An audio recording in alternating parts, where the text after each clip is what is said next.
O tema de hoje do nosso Jornada Compliance é um tema bem quente e que pode ser dúvida de muita gente. A empresa ela quer se manter em não conformidade legal, em alguns aspectos, né? E agora, o que é que eu vou fazer? Então, como é que você, profissional de compliance, ou futuro profissional de compliance, vai atuar se a empresa quiser decidir que não vai estar em conformidade legal em alguns aspectos? Como é que você vai reagir a esse tipo de situação, né? Muito prazer, muito boa noite. Quem estiver assistindo pela primeira vez, eu sou Erika Lamu e vou conduzir vocês aqui nessa jornada. E a minha missão é ajudar vocês a sair do absoluto zero de conhecimento na área de compliance até ganhos de R$ 7.700 por mês ou mais, atuando com compliance na prática. E aí, justamente por focar na prática, que eu trouxe esse tema, que é um tema que você não vai encontrar nos livros e pode ser uma dificuldade que você tenha, tá? Assim como eu passei por esse tipo de situação, e eu vou contar um pouquinho para vocês como foi, e também explicar, né, orientar sobre como vocês podem proceder quando acontecer esse tipo de situação, né? Primeiro, eu gosto de fazer um alinhamento inicial, porque quem está assistindo pela primeira vez pode não saber o que é compliance, pode só ter ouvido falar, mas realmente não entender o conceito, né? O que é o compliance? O compliance é um conjunto de técnicas e processos que ajudam a empresa a ter uma cultura da integridade, né? A estar em conformidade legal com leis, normas, regras e padrões relacionados, por exemplo, ao seu segmento de atuação, e ajuda também a empresa a atuar na prevenção de riscos, tá? Eu costumo dizer que se compliance fosse uma expressão matemática, seria compliance é igual a cultura da integridade mais conformidade legal menos riscos. E o que é que a área de compliance faz? Que compliance também é o nome de uma área na empresa, né? Não é só uma definição.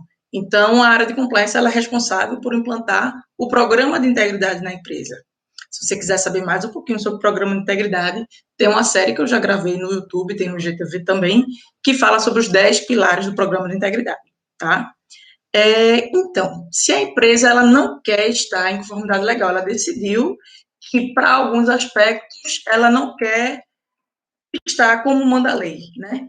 Isso pode ser um grande problema, principalmente porque você é um profissional de compliance ou um futuro profissional de compliance. Qual é a sua missão? Ajudar a empresa a garantir a conformidade legal. Tem gente que até pensa, não, mas isso é uma atribuição do jurídico. Não, não é. O jurídico ele tem que dar um suporte legal à empresa em relação a uma série de aspectos. Então, por exemplo, tem empresas que possuem um departamento jurídico com foco trabalhista, ou então com foco em tributário, né? Mas não cabe ao jurídico estar ajudando a empresa a estar em conformidade legal. Tem gente que pensa, que comete esse equívoco pensando nisso, mas é bom já aproveitar e esclarecer aqui, tá? Então, como é que você vai proceder? A empresa decidiu, não, em relação a isso aqui, a gente não vai seguir a lei. Vamos desobedecer realmente, não vamos seguir essa norma, essa lei, essa regra. E agora? Bom, primeiro você não vai ir contra a outra administração, né? Quando a empresa ela toma uma decisão, geralmente essa decisão parte de cima, né? E aí a gente fala em alta administração ou alta direção. E você não vai lutar contra o mundo, né? Você tem bom senso, por favor. Só que também é o seguinte, você também não pode tomar isso como o fim do mundo. Ah, meu Deus, o mundo vai se acabar porque eu estou trabalhando com uma coisa que, de repente, a empresa não está me ouvindo, né? Não estou sendo desacreditado, vai pedir demissão enfim, você não vai fazer isso. Você não vai pedir demissão, você não vai jogar a toalha, você não vai desanimar, e eu vou te mostrar aqui como é que você vai proceder, tá? Primeiro, você tem que observar, nada de agir com afobação. O que você vai ter que observar? Note que eu comentei o quê? A empresa decidiu por estar em não conformidade legal em alguns aspectos, não foram em todos os aspectos, até porque, vamos combinar, se fossem todos os aspectos, aí realmente era o caso de você começar a mandar currículo para o mercado. Por quê? Porque se ela decidisse não estar em conformidade em todos os aspectos legais, significaria dizer, por exemplo, que ela não ia seguir o direito do trabalho, o direito trabalhista. Significaria dizer que ela não iria pagar o seu salário em dia, ou que não iria recolher os tributos, as contribuições, enfim, seu FGTS, seu INSS, fazer pagamento adequado de suas férias, e outras tantas questões. Isso para citar só a parte de direito trabalhista, tá? Por que eu estou dizendo isso, explicando isso? Porque às vezes a pessoa vê o nome não conformidade, já faz assim, ai meu Deus, né? Não, calma, observa. Não conformidade em alguns aspectos, né? Então, se é em alguns aspectos, você primeiro precisa entender que aspectos são esses que ela não está querendo seguir, mas também entender quais são os motivos. Poxa, ela não decide à toa que, não vou seguir a lei, pronto. Enlouqueci e é isso. Claro que não. Tem algum motivo? Então, você vai entender, poxa, que motivo é esse? Que motivos são esses que levaram a empresa, a direção, a tomar a decisão de não cumprir a lei, de não estar em conformidade legal, né? Mas cabe também a você explicar quais são os impactos dessa decisão. Porque às vezes é o seguinte, não é porque a alta direção que tomou aquela decisão que é a melhor decisão ou que foi uma decisão assertiva. Aquilo é humano, né? E a tomada de decisão não fica na sua mão, no seu comando, mas sim da diretoria. E a diretoria pode sim cometer erros, a diretoria pode tomar uma decisão equivocada, pensando que está tomando a melhor decisão, e você tem que dar esse suporte explicando, você como profissional de compliance, você tem que explicar, poxa, essa situação vai gerar um determinado impacto, essa situação pode gerar um determinado tipo de problema, né? Você tem que justamente explicar, deixar claro quais são esses impactos, né? E eu vou contar uma situação que aconteceu. Certa vez eu tive um cliente que ele era do interior de Minas Gerais, e era uma fábrica, tá? E o que é que acontecia nessa fábrica? Essa fábrica, ela, como ela era no interior, ela tinha ônibus fretados que passavam em pontos específicos de outras cidades para buscar os funcionários e levar até essa cidade do interior. E aí, com isso, o que é que acontecia? Tinha funcionário que acabava pegando muito cedo, né, o ônibus para poder chegar no horário do início do expediente na fábrica, e aí os ônibus também, tinha ônibus que chegavam muito cedo, chegavam tipo 1 hora antes de começar a jornada de trabalho. Então, o que é que a empresa fazia? Ela tinha uma regra já de muitos anos de que os funcionários não podiam bater o ponto quando chegasse. Para quê? Para não contar como hora extra. Então, a orientação que ela dava é que eles batessem um ponto quando tivesse próximo do horário de começar o expediente. Então, vamos supor, se o expediente começava de 7h30, se o cara chegou de 6h30, não pode bater o ponto. Tem que bater o ponto, faltando ali 10 minutos para as 7h30, 5 minutos para as 7h30, e nisso meio que rolava um terrorismo, né? Era aquilo, as pessoas tinham medo de não cumprir essa regra, porque já tinha havido consequências, já tinha sido demitido por conta disso, enfim. Porque é aquilo, você precisa dar uma demissão por justa causa. Você demite e espalha um determinado boato, pronto. Começou uma crença daí, né? A rádio peão, a rádio corredor tem poder e tem muita velocidade. Então, o que é que aconteceu? Todo mundo chegava, muitas vezes os funcionários eles começavam a trabalhar, por exemplo, chegava, ia para o refeitório, tomava café, depois já ia para o seu posto de trabalho e começava a trabalhar, mesmo antes daquele horário da orientação do batimento do ponto, né? E aí, o que é que acontecia? Na prática, a empresa achava o seguinte, poxa, isso é uma boa estratégia para a gente ter o funcionário trabalhando antes do horário e trabalhando de graça, porque não tem o registro daquela hora trabalhada, muito menos em hora extra, que a gente sabe que a hora extra tem um adicional, né? O percentual varia de acordo com o que foi acordado no sindicato, mas tem um percentual. Então, ela achava que, não, estou no lucro, né? Vamos fazer dessa forma, que é a forma da gente ter horas produtivas, o pessoal está realmente na fábrica trabalhando, tá lá fabricando queijo e tal, e eu não vou ter o custo com hora extra. Só que na prática, isso não era positivo, né? Além de não ser positivo para a própria questão de clima, não era positivo para a empresa como um todo. O que acontecia? Ela achava que era uma estratégia de ter hora extra sem ter o custo da hora extra, né? Já que na hora de largar, esses funcionários, eles dificilmente eles faziam de fato hora extra até por conta dos ônibus. Os ônibus tinham horário certo para sair e levar todo mundo. Então, era praticamente inexistente hora extra depois da jornada, né? E aí foi a forma que eles encontraram, segundo eles, uma forma inteligente, que não era, de fazer com que esses funcionários, eles fizessem uma hora extra gratuita, né? Não tinha nem o custo da hora normal, quem dirá da hora extra. Só que o que acontece isso, na verdade, era uma crença que foi criada lá atrás, um mito que foi criado lá atrás, de que era uma forma inteligente de ter essa hora gratuita. Só que quando eu comecei a perguntar, quando eu cheguei para fazer a implantação da área de compliance nessa empresa, veio uma denúncia e foi a partir daí que a gente foi investigar e foi checar. E quando eu fui conversar com os gestores mais antigos, eles diziam, não, Érica, a gente sempre fez dessa forma porque foi uma estratégia, veja, a malícia, uma estratégia que a empresa utilizou para fazer isso. E aí eu perguntei, eu disse, tá certo, mas vocês já fizeram, qual foi a análise que vocês fizeram para embasar essa decisão? Não, a gente não fez nenhuma análise, não, é uma questão de lógica, né? Se o funcionário, ele vai começar a trabalhar e não vai bater o ponto, só bate o ponto quando está perto da hora, tem funcionário que começa a trabalhar uma hora antes. Então, a gente tem uma série de horas extras que para a gente são gratuitas, não tem nenhum custo da hora normal. E aí eu fiquei, né, tá certo, entendi. E aí o que é que eu resolvi fazer? Eu resolvi fazer uma análise, porque eu acho que, assim, tudo a gente tem que verificar, tem que confirmar se faz sentido, se está correto, se é um raciocínio adequado, né? E eu gosto realmente de fazer análise.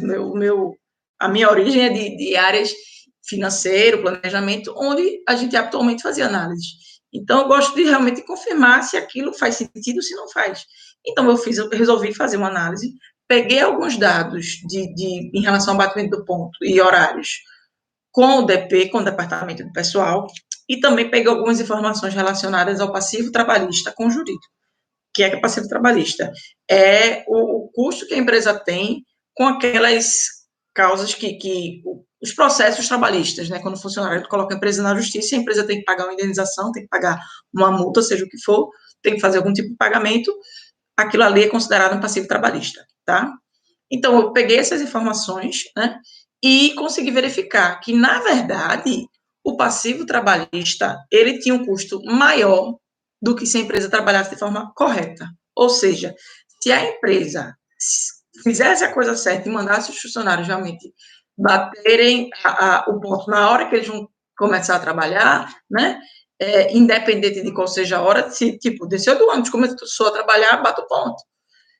O custo da empresa seria menor do que o que ela estava gastando, não seria só menor, ele seria 40% menor do que o custo que a empresa estava tendo com os processos trabalhistas.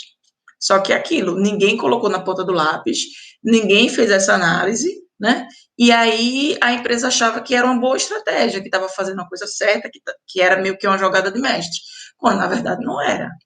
Então, é aquilo, você como profissional de compliance, você tem que estar atento ou estar atenta para essas questões. Às vezes, a empresa ela possui uma determinada crença em relação a um tema, e aí, por conta dessa crença, isso meio que vai sendo passado de funcionário para funcionário, ano após ano, né? E aí, quando o novato chega, já tem aquela crença que faz parte da cultura da empresa. E você, como profissional de compliance, tem que trabalhar na cultura de integridade e agir de forma correta, também por parte da empresa, faz parte da construção da cultura da integridade, né? Fazer a coisa certa e não fazer arrumadinho e dizer, bate o ponto, não, espalhar que não é para bater o ponto, não existe. Então, eu consegui fazer essa análise e mostrar para a empresa que não valia a pena não estar em conformidade em relação a essa questão da hora extra, tá? Era um aspecto específico, era uma coisa pontual, mas a empresa entendeu, fez, caramba, a gente pensava que o cenário era outro, a gente pensava que estava fazendo uma coisa genial, quando na verdade não era. E aí, depois do relatório apresentado, eles foram e mudaram essa estratégia que eles tinham e passaram a fazer realmente a coisa certa, né? E isso, para mim, como profissional, foi muito gratificante, sempre é, quando a gente dá uma recomendação para o cliente que vai ser tanto positiva para o funcionário, como positiva para a empresa, né? Seja em relação aos aspectos legais, propriamente ditos, a diminuição do risco pela empresa não estar agindo de forma contrária à lei ou por não estar respeitando a lei, né? Seja em relação aos resultados financeiros como um todo, porque é aquilo. A partir do momento que o resultado, que o funcionário percebe que ele está trabalhando numa empresa correta e que se preocupa com ele, que faz a coisa certa, nesse exemplo por exemplo, que eu dei, depois que a empresa mudou e passou a fazer a coisa certa em relação à orientação quanto ao batimento de hora, do ponto, a produtividade naturalmente aumentou, porque os funcionários viram, poxa, que bacana, a empresa corrigiu isso e agora está fazendo a coisa certa. Não, então vou fazer minha parte também. E aí começa a trabalhar de uma forma que realmente vai ser mais produtiva, vai dar mais resultado, né, para a empresa. E aí tem gente que pode dizer assim, Érica, mas eu não ia saber fazer esse tipo de análise, né? Ou então, mas eu não sou bom em análise, eu não ia ter pensado nisso. Mas agora você já sabe, se acontecer com você, como é que você deve proceder? Como é que você deve fazer uma análise? E aí, lógico, eu dei um exemplo para essa situação, para esse caso real que aconteceu comigo. Mas, da mesma forma, acontecendo com você, você tem que olhar a coisa de outro ângulo, né? Tentar entender os motivos e ver que análise você pode fazer para confirmar se aquilo ali é só uma crença, se é uma suposição, se é sei lá, uma ideia que se teve que não foi feita com base em fatos e dados, com base numa análise realmente em números, uma análise financeira, tá? Aí tem gente que diz assim, mas eu não sou boa em Excel. Tem aqui o Marcelo, que está com a gente aqui na live, do Estúdio Excel, que é craque em Excel. Procura ele, se você não sabe, que ele vai te ajudar, eu tenho certeza absoluta, né?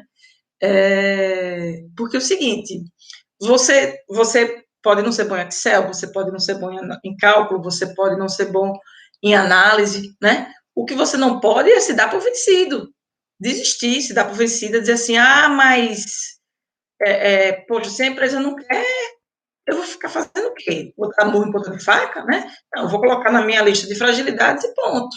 Ou então vai dizer assim, é, é, se a empresa não quer paciência, vai ficar com aquilo remoendo na sua cabeça e você vai perder uma oportunidade de mostrar serviço, de mostrar o seu trabalho, né? Só porque você recebeu um não, não, a gente não vai atender essa exigência legal. Você não pode deixar que o não vença você. O não é muito pequenininho, só são 3 letras, né? Então você tem que realmente deixar isso de lado, você tem que enxergar a empresa como se fosse sua. Se a empresa fosse sua, você ia deixar isso de lado, você ia dizer, não, eu quero correr um risco, eu quero fazer a coisa errada, eu quero ficar sem cumprir a lei, eu quero impactar na produtividade dos funcionários de forma negativa, eu quero deixar as pessoas insatisfeitas. Claro que não, né? Então, haja como se a empresa fosse sua, tenha realmente uma visão e uma postura de empreendedor, porque é isso que as empresas querem hoje. É aquilo, não quer só um funcionário como executor, mero executor, fácil, você manda e eu obedeço. Não, você tem que inovar, você tem que criar, você tem que, principalmente, ajudar a empresa a ter mais valor, a ter um resultado melhor, né? E você ajuda a empresa fazendo esse tipo de análise e enxergando realmente a empresa como sendo sua. Poxa, se a empresa fosse minha, o que é que eu faria, né? E em relação aos gaps, você pode pensar assim, poxa, Erika, mas eu não sou boa em Excel, já dei o exemplo aqui do estudo Excel, para você realmente mudar de patamar em relação ao seu conhecimento de Excel. Você tem que fazer o quê? Você tem que separar esses gaps que você tem em relação ao seu perfil, você tem que preencher essas lacunas, trabalhar cada uma dessas deficiências que você tem no seu currículo. Porque é aquilo, se é uma coisa que vai lhe ajudar a ter um desenvolvimento melhor na sua profissão, faça, invista, não é custo, é investimento. Se você tem carência de um determinado tipo de conhecimento que você acha que seria necessário, ou pelas coisas que a gente conversa aqui nas lives, você entende que é uma coisa que você precisa ter, precisa desenvolver um skill, uma habilidade, um conhecimento, então invista em você e vá atrás, busque suprir essa sua deficiência, né? É aquilo, todo mundo tem pontos fortes e pontos fracos. Cabe a gente o quê? Trabalhar os pontos fracos para tentar transformá-los em pontos fortes. Então, uma coisa que eu lembro, e aí você pode fazer, é fazer feito o Ayrton Senna. O que Ayrton Senna fez? No começo da carreira dele, ele estava tendo péssimos resultados quando chovia e a pista ficava molhada, ele derrapava, ele saía da pista, enfim, ele não conseguia performar. E aí o que é que ele fez? Aí ele disse: eu estou perdendo por conta da chuva? Beleza, eu vou ser o melhor piloto de chuva. Vou ter os melhores desempenhos na chuva do que qualquer outro. Então, sempre que chovia, ele ia treinar, ele ia rodar, ele ia para a pista. Treinar, treinar, treinar, treinar, treinar. E aí treinava ele, treinava a equipe para fazer aquela troca do pneu, para que fosse um pneu apropriado por chuva, para fazer essa troca no menor tempo possível, né? Para aquele, poxa, vai ser qual pneu? Vai ser exatamente esse é o pneu que melhor performa quando a pista está molhada. E nisso ele se aperfeiçoou. E até hoje não surgiu nenhum outro piloto que tivesse um resultado tão bom em pista molhada como Ayrton Senna. Então, o que Ayrton Senna fez? Trabalhou os pontos fracos que ele tinha, só que ele não só trabalhou, ele transformou esses pontos fracos em pontos fortes, era o diferencial dele, a ponto dele ser o melhor até hoje, anos depois de sua morte, né? Então, é assim que você tem que fazer, é assim que você tem que enxergar a sua carreira. Se você tem algum tipo de fragilidade, trabalhe essa fragilidade e transforma ela em ponto forte. Não se dá por vencido só porque, eu não sei fazer análise, eu não sei Excel, eu não sei como eu pensaria nesse tipo de situação. Agora você já sabe que você tem que trabalhar com análise para desmistificar uma crença. Mas, tudo bem, você pode confirmar que aquela crença existe. A gente vai falar daqui a pouquinho sobre isso, né?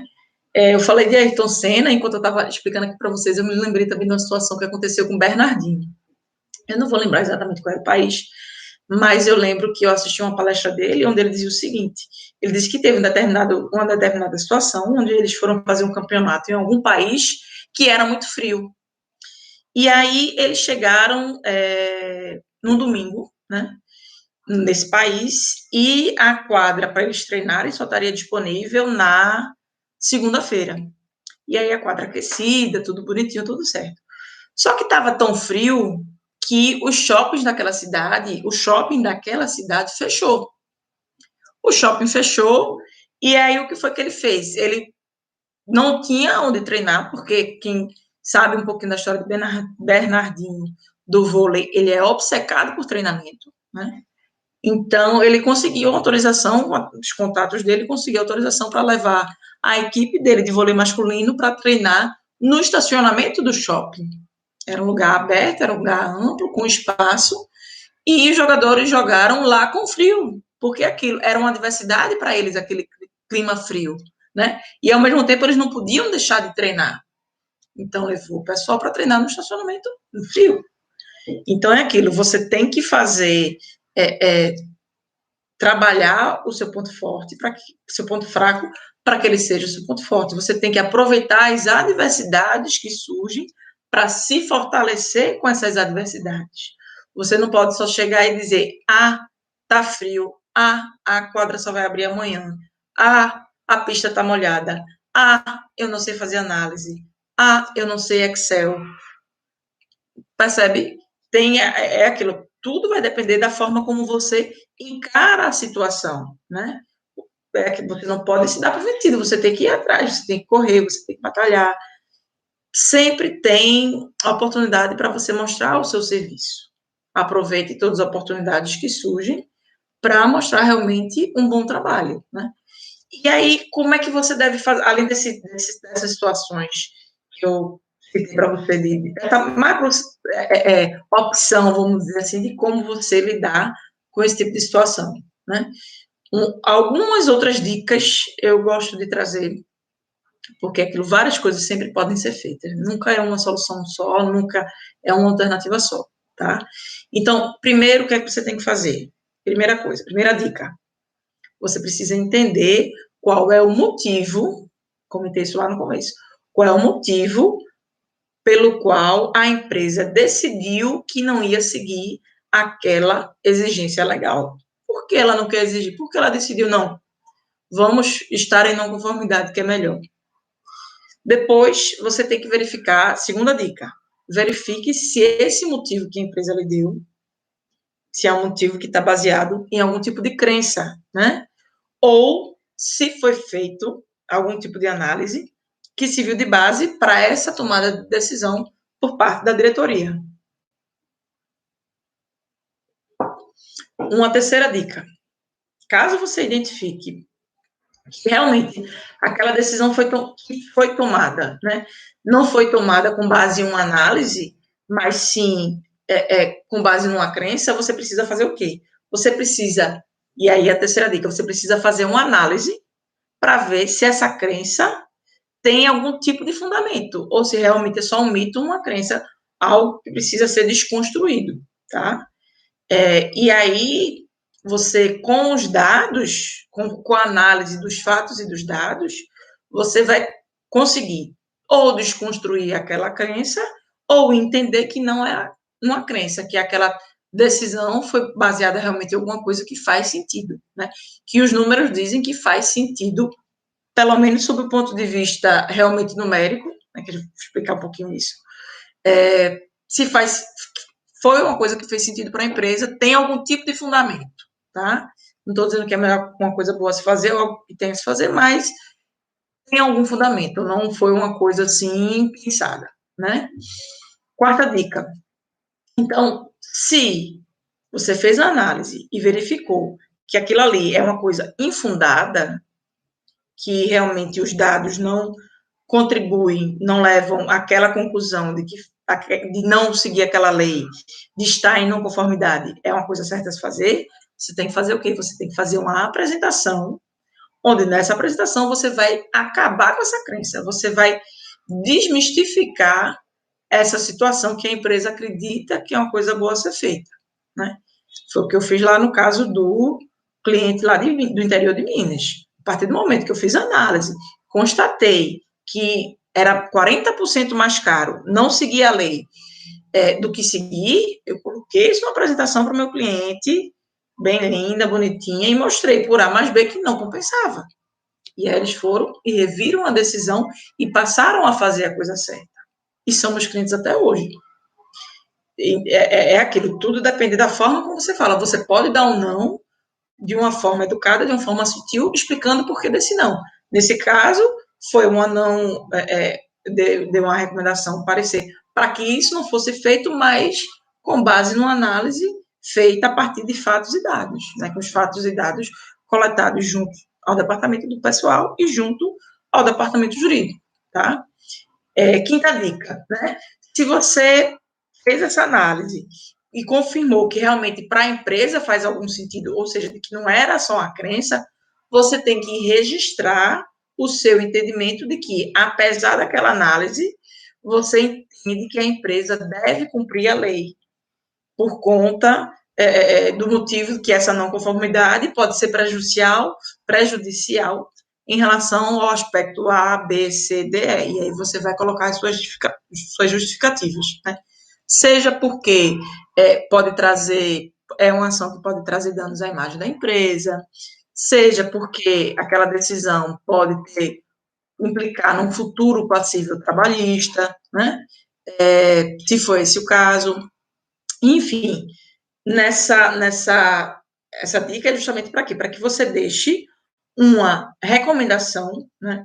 Você deixe escrito em algum lugar que você entende que a empresa deveria cumprir aquela lei, que você é a favor do cumprimento dessa lei, né? Você é a favor da conformidade legal. A empresa ela deve sim agir de acordo com as leis, né? Até porque é o seguinte, se no futuro acontecer algum tipo de problema, você vai estar respaldado. Você vai ter o respaldo de que lá atrás você deu a orientação certa.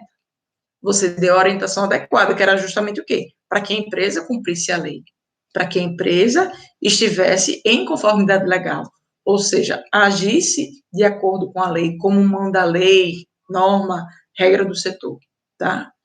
E aí, se der algum problema lá na frente, você está tranquilo, né?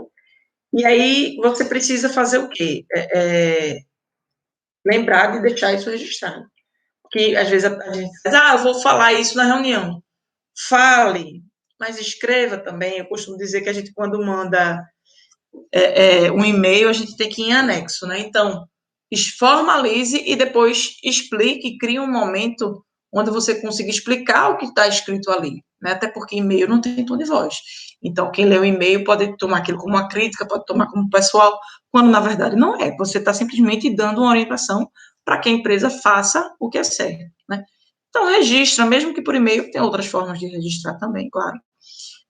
Mas registra pelo menos por e-mail, para estar formalizado em algum lugar, e vai em anexo, explica esse e-mail, liga para a pessoa, olha, acabei de passar um e-mail com tal situação, com tal recomendação, enfim, tá? Que aí você deixa realmente registrado. E isso, em relação ao tema de hoje, era isso que eu queria trazer, são essas orientações, as dicas que eu gostaria de trazer para você saber como proceder se acontecer com você, tá? Não precisa você travar, não precisa você se desmotivar e dizer, vou mudar de empresa, não quero mais, não é para mim. Você atuando dessa forma, seguindo essas dicas que eu dei, você vai tirar de letra esse tipo de situação e ainda vai reverter essa não conformidade para algo positivo para você, porque tanto você pode agir, ajudar a empresa a agir em conformidade com a lei, como você pode ajudar a empresa a ter um resultado melhor, ajudar os funcionários que estão passando por determinado tipo de situação, né? E se respaldar, independente de ser uma coisa recomendável ou não, você, a partir do momento que você escreve aquela análise, por exemplo, você está tendo respaldo do que você fez o seu trabalho da melhor forma. Ou mesmo quando você deu uma recomendação para que aquilo não seja seguido, por mais que os números digam para a empresa que faz sentido ela tomar determinada decisão, você fica com respaldo de que você deu a sinalização adequada, justamente sinalizando pelo cumprimento da lei, tá? E hoje a gente vai estar lançando um e-book novo, né? A gente está fazendo isso em toda live a gente está lançando um e-book novo, pelo menos por enquanto. Não sei até quanto tempo a gente vai conseguir fazer isso, mas o e-book de hoje vai ser sobre controles internos. E é um tema que é bastante rico e muita gente tem dificuldade de entender, de perceber como é que funcionam os controles internos, como é que eles devem ser aplicados, né? Claro, como não poderia deixar de ser, os alunos do nosso curso, os alunos do Destrava, já receberam em primeira mão e até com algumas informações adicionais, especiais, mas para você que está assistindo aqui também, você também vai ter acesso a uma outra versão que você só precisa clicar no link para ter acesso realmente a esse book, tá? Então, se você gostou desse vídeo, se você gostou dessa live, curta, compartilhe, né? Não deixe de dar sugestões de temas para a gente abordar aqui com vocês, porque aquilo, a minha dúvida, a sua dúvida, pode ser uma coisa para mim tão corriqueira que eu nem penso em estar falando sobre ela. E a partir do momento que vocês deixam a sugestão nos comentários do vídeo no Insta ou nos comentários do vídeo do YouTube, vocês me ajudam a estar ajudando vocês, né?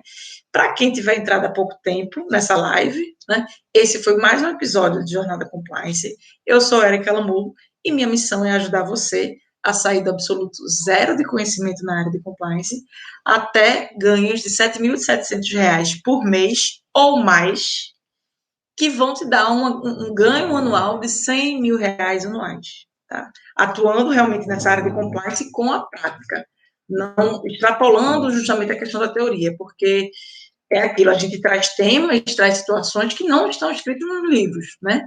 Na live de hoje, a gente falou sobre o quê? Como você, futuro profissional de compliance, deve proceder quando a empresa diz que não quer estar em conformidade legal em alguns aspectos, ou seja, quando ela diz que para determinadas situações ela não quer cumprir a lei, tá? Então, esse é um tipo de conteúdo que você não vai encontrar em livro. Nunca vi esse tipo de conteúdo em livro, né? Poxa, o que fazer na situação A, B, C, D, E? Geralmente é muita teoria, muita parte técnica sobre como fazer tal coisa, tal situação, o que é um programa de integridade, como implantar, mas aqui a gente vai além. A gente traz situações realmente práticas que acontecem no dia a dia, seja no meu dia a dia, no dia a dia dos meus alunos, como eles resolveram determinadas situações, seja em relação aos meus mentorados, como eles conseguiram fazer, o que eles fizeram para sair do ponto A para o ponto B, para que então vocês realmente consigam se aprimorar cada vez mais em relação à área de compliance, né? E uma coisa que eu queria pedir para vocês, se você ainda não é inscrito no canal do YouTube, se inscreve agora, clica lá em se inscrever, ativa o sino de notificações, porque sempre que tiver um vídeo novo, você vai ser notificado. Da mesma forma, você no Instagram, se está assistindo a live, mas não me segue ainda, clica lá em seguir. Lá no Instagram é erica.lamour, tá? Erica com K. E o canal do YouTube é Erica Lamour também. Eu, particularmente, eu acho o YouTube mais fácil de achar os vídeos, até porque a gente consegue fazer as playlists, né?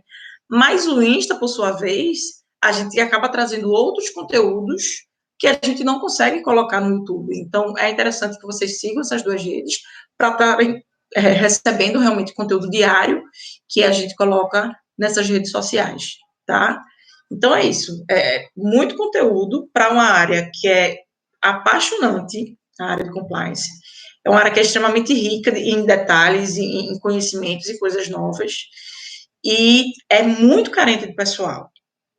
Outro dia, eu trouxe aqui no vídeo que tinha 1.500 vagas abertas há 4 meses, que não conseguiam ser preenchidas justamente por conta da carência do profissional, né? Então, é uma área que tem muita oportunidade e paga ótimos salários.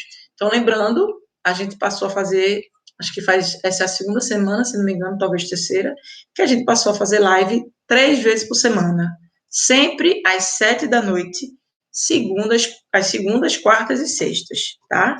Obrigada por terem ficado comigo até aqui. Uma boa sexta-feira para vocês, um ótimo final de semana e até segunda. Um beijão. Tchau, tchau.